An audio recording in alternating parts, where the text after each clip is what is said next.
આજથી અંદાજે 3 મહિના પહેલા જે ડેરીમાંથી ગાયનું શુદ્ધ ઘીનું જે સેમ્પલ લેવામાં આવ્યું હતું તેનું ગઈકાલે જે રિઝલ્ટ આવ્યું છે તો જે છે તેની અંદર જે છે આપણને જે છે યલો કલર્ડ સોલ્યુબલ ડાયની હાજરી જોવા મળી છે. એટલે કે ગાયનું જે ઘી છે તમે પ્રાથમિક દ્રષ્ટિએ જુઓ તો એક પીળા કલરનું ઘી જેવું દેખાય. તો એ પીળા કલરનું ઘી દેખાવા માટે તેમના દ્વારા જે છે યલો કલર સોલ્યુબલ ડાય તેમાં ઉમેરવામાં આવી હતી અને ત્યારબાદ તે જે છે જે અનસેફ આવ્યું અને પ્લસ સબસ્ટાન્ડર્ડ પણ આવ્યું. એટલે કે તેની અંદર ફોરેન ફેટ, વેજીટેબલ ફેટ તેની પણ હાજરી જોવા મળી છે. એટલે આ જે છે નમૂનો અનસેફ પ્લસ સબસ્ટાન્ડર્ડ બંને જાહેર થયો છે, જે ખરેખર ગાયનું શુદ્ધ ઘી કહી જ ન શકાય તે રીતે.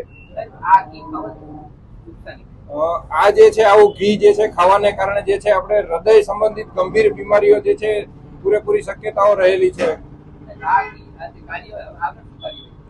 આ જે છે આપણે નમૂનો જે છે અનસેફ અને સબસ્ટાન્ડર્ડ આવ્યો છે તેનો જે છે આપણે એજ્યુડિકેટિંગ કેસ જે છે દાખલ કરીશું અને જે છે કોર્ટમાં તેમનો કેસ ચાલશે અને તેમના દ્વારા જે કંઈ પણ સજા અને દંડ જે છે તેમને કરવામાં આવશે.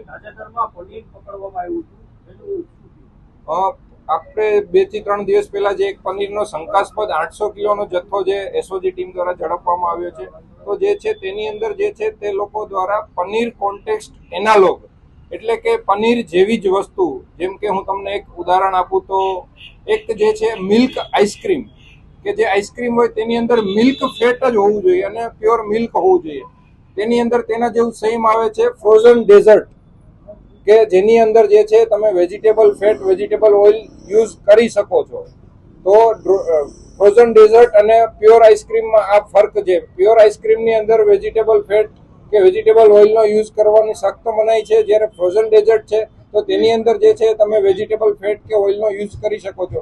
તેવી જ રીતે પ્યોર પનીર તેની અંદર વેજીટેબલ ફેટ કે વેજીટેબલ ઓઇલ ઉમેરવાની જે છે કાયદામાં કોઈ જોગવાઈ નથી, જ્યારે પનીર કોન્ટેક્સ્ટ એનાલોગ છે તેની અંદર જે છે તે વેજીટેબલ ફેટ કે તેનું જે છે ઉમેરવાનું જે છે કાયદામાં પરવાનગી છે. તો એવી જ રીતે આ વસ્તુ જે છે તો આપ સમજી શકો કે પનીર જેવી વસ્તુ જે છે તે છે એ શંકાસ્પદ જથ્થો ઝડપાયો છે. જે છે આપણા દ્વારા જે છે પનીરનો જે કોન્ટેક્સ્ટ એનાલોગ છે તેનું આપણા દ્વારા સેમ્પલ લેવામાં આવ્યું છે અને બરોડા લેબ ખાતે મોકલી આપવામાં આવ્યું છે. તે સેમ્પલનું જે કંઈ પણ રિઝલ્ટ આવશે તો તેને અનુસંધાને આગળની કાર્યવાહી પણ કરવામાં આવશે.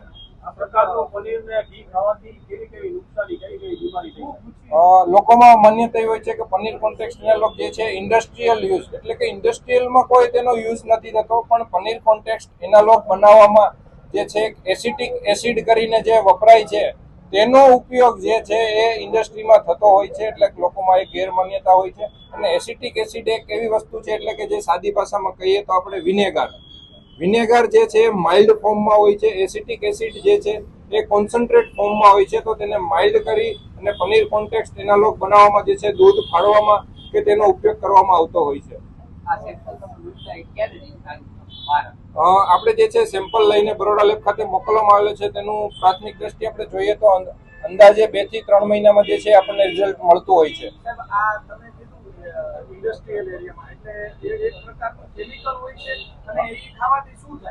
એસિટિક એસિડ જે છે કેમિકલ છે, ખાવાનું ડાયરેક્ટલી કોઈ પણ વસ્તુમાં યુઝ થતું નથી.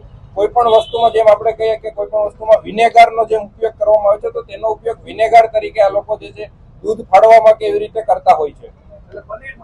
યસ, દૂધ ફાડવામાં અને એમાં જે છે તે વિનેગર તરીકે એસિટિક એસિડ જે છે કોન્સન્ટ્રેટ એસિડ છે એ કોન્સન્ટ્રેટ ફોર્મમાં હોય છે. તો તેને પાણી એડ કરી માઇલ્ડ ફોર્મમાં બનાવીને પછી તેનો દૂધ ફાડવાની પ્રક્રિયામાં ઉપયોગ કરવામાં આવતો હોય છે. એ જે છે લાંબા સમય આવા પદાર્થો ખાવાને કારણે જે છે લાંબા સમયગાળામાં જે છે આંતરડાને લગતી ગંભીર બીમારીઓ થવાની પૂરેપૂરી શક્યતાઓ રહેલી છે.